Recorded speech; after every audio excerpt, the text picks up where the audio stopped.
All right, this is One Last Midnight. Welcome back to another episode of Astroneer 1.0. We're doing a little sneak peek, and today I want to compare the shuttles. There's 3 different types, so let's take a look at them and see what they do. I hope you guys enjoy the video. All right, Astroneer 1.0 provides 3 different shuttle types. You have a small shuttle, a medium shuttle, and a large shuttle. I select that large shuttle. There you go. You know, they all have a spot for an oxygenator, right? That's one of the main common things. Also, they only hold 1 person, right? So if you're going to go into this hatch, you can only get 1 person in each one of these. There is no multi-person option, but there is a way to get around it. Now, storing a spot for the oxygenator, it's okay. You do need to have an oxygenator if you're going to go off planet. Main reason is because while each of the shuttles will give you oxygen by being next to them, if you're away from them and you have a tether, while it looks like it's going to connect up to tether, the tether will not actually provide oxygen unless there is an oxygenator attached to the shuttle. Okay, so you got to take oxygen. No problem, no biggie.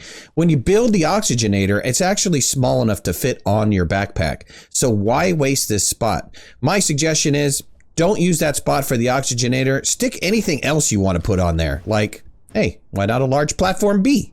Or if you've got some sort of power that you want to take with you, stick a power in there. As long as it's a 2-slot option, it'll fit.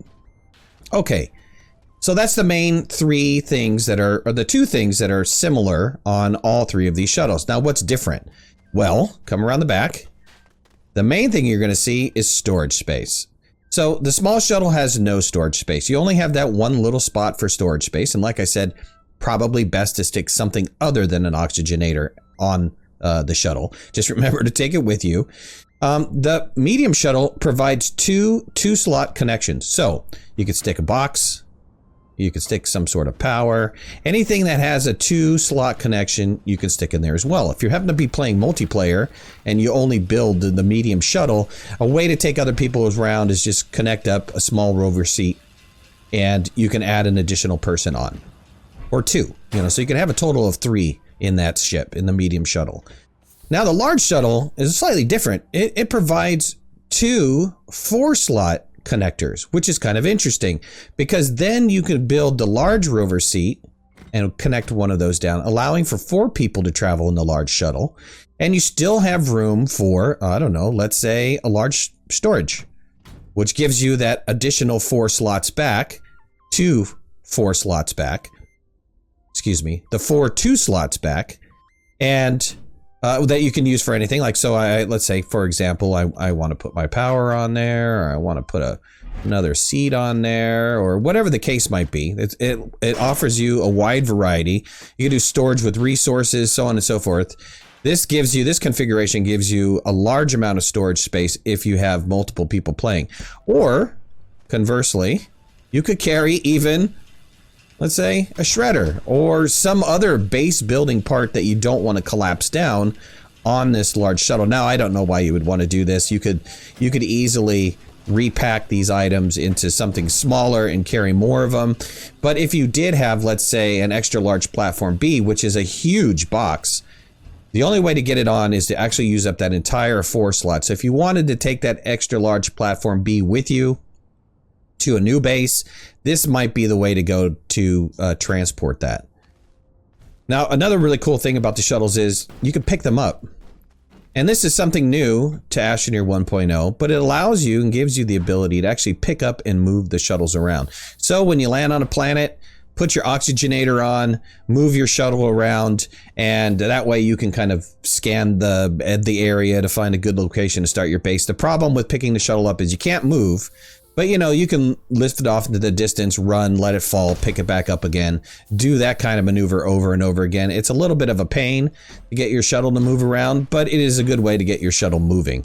Now, they will fall over and stuff, but you can easily pick them up if they're on their side, so no worries about that. Let's look at making the shuttles and how you go about doing that. Okay. So we all know that research is everything, right? Research bytes are everything. The first thing you're going to need is you're actually going to have to build the large printer. The large printer is the items that build your shuttle. So off of the medium printer, you can open up the research for the large printer. You can print the large printer from the medium printer. And then once you get the large printer built, you can start building the shuttles. Now, the shuttle options, the small shuttle takes 2 aluminum, which is actually very easy to find on Silva, the starting planet.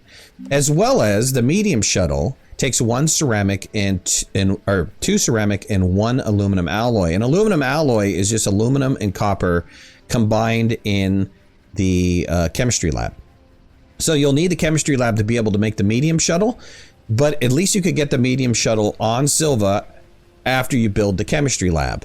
I believe that the chemistry lab, and let's just look again, but I believe that the chemistry lab requires you to have some tungsten.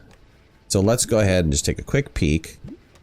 Right. So you're going to have to leave to get the chemistry lab. So your progression is going to be small shuttle to get the tungsten, to make the chemistry lab, to make the medium shuttle. And then once you have the medium shuttle built, you can then build the large shuttle. And the large shuttle takes the 2 titanium alloys. So you're going to need to find a planet that has titanite to make titanium. But then you're going to have to go through the lengthy process of converting the titanium over to the titanium alloy, which takes graphene. And graphene then turns around and takes you to graphite and hydrazine, which means you have to build hydrazine, which means you have to have ammonium and hydrogen. So you're going to have to, it's going to force you to build that atmospheric condenser before you can even get to the large shuttle. All right, well, thank you for watching the video. I really appreciate it. If you haven't already, hit that like button. And if you're not a subscriber, please subscribe to the channel. We have a great community. You can check us out on Discord. The links are in the description below. Thanks a lot, and we'll see you again soon. Bye-bye. Thanks for watching. Please remember to hit that like button if you liked the video, and subscribe to our channel so you can stay on top of all of our latest video releases. I release content almost every day. We'll see you guys soon. Bye.